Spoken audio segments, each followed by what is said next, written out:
दोस्तों नमस्कार, मैं राम सूरत यादव।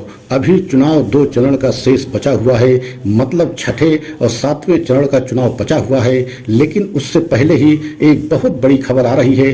क्या पहले और दूसरे चरण का चुनाव दोबारा से होगा? ऐसा हम इसलिए कर रहे हैं कि आप लोगों को मालूम होगा कि पहले चरण का चुनाव 19 अप्रैल को हुआ था और दूसरे चरण का चुनाव 26 अप्रैल को हुआ था। लेकिन दोनों चरण के चुनाव का जो चुनाव आयोग ने आंकड़ा जारी किया था, काफ़ी लेट किया था। मतलब 11 दिन बाद पहले चरण का चुनाव 19 अप्रैल को हुआ था और उसका आंकड़ा 30 अप्रैल को जारी किया गया और उसी के साथ 26 अप्रैल को हुआ जो चुनाव था उसका भी आंकड़ा जारी किया गया। और इस बात को लेकर के विपक्ष के बड़े बड़े नेता, विपक्ष की बड़ी बड़ी पार्टियां सवाल उठाती रही। लेकिन अब यह मामला सुप्रीम कोर्ट में पहुंच गया है और सुप्रीम कोर्ट की तरफ से चुनाव आयोग को नोटिस जारी भी हो गया है। इसका मतलब है कि 24 तारीख को सुप्रीम कोर्ट ने चुनाव आयोग को पूरा अपना जवाब देना होगा कि ऐसा क्यों हुआ। जो चुनाव होने के 24 या 48 घंटे के बाद ही जो है चुनाव आयोग की तरफ से आंकड़ा जारी किया जाना चाहिए था, लेकिन 11 दिन क्यों लगे, इस बात को लेकर के सुप्रीम कोर्ट से जो है नोटिस चुनाव आयोग को जारी किया गया है। और एडीआर संस्था ने जो है सुप्रीम कोर्ट में याचिका दाखिल करके मांग किया है कि चुनाव आयोग ने कहीं न कहीं जो है पहले चरण में और दूसरे चरण में कुछ न कुछ गड़बड़ी किया। और यही कारण है कि 11 दिन बाद जो आंकड़ा जारी किया गया उसमें 5 से 7% तक जो है वोट की बढ़ोतरी दिखाई गई।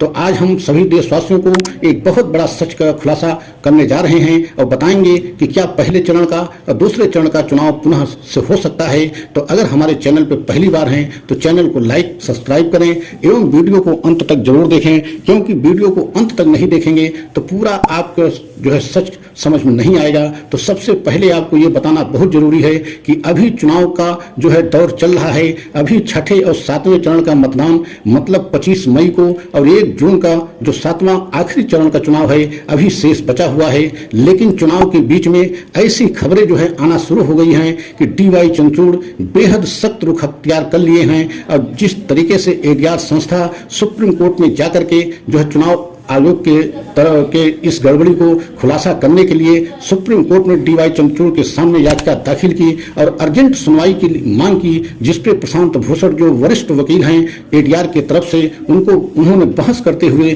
सुप्रीम कोर्ट को बताया कि जो है चुनाव आयोग ने 11 दिन के बाद जो है अपना सरकारी आंकड़ा, ऑफिशियल आंकड़ा जारी किया, जो एक संदेह के घेरे में आता है। और इस पर जो है कहीं न कहीं जो है चुनाव आयोग की तरफ से धांधली और गड़बड़ी की गई है। और इस पर सुनवाई करते हुए चीफ जस्टिस ऑफ इंडिया ने चुनाव आयोग को नोटिस जारी करते हुए 24 तारीख को जो है इस मामले को लगाया है सुनने के लिए। तो आप समझ सकते हैं कि 24 तारीख मतलब शुक्रवार को कुछ बड़ा सुप्रीम कोर्ट से हो सकता है, क्योंकि आप देख रहे हैं कि सुप्रीम कोर्ट से बड़े ऐसे फैसले आ रहे हैं जिसमें प्रधानमंत्री मोदी को, बीजेपी को, चुनाव आयोग को बहुत झटका लग रहा है। अगर कहीं ऐसा हुआ चुनाव आयोग के जवाब से सुप्रीम कोर्ट खासकर डीवाई चंद्रचूड़ की बेंच संतुष्ट नहीं हुई तो ऐसा प्रतीत होता है एडीआर संस्था की तरफ से जिस तरीके से मांग की गई है, कहीं ऐसा न हो कि दोबारा चुनाव की स्थिति आ जाए। तो अगर दोबारा चुनाव की स्थिति आती है तो आप समझ सकते हैं सबसे बड़ा जो है इसमें झटका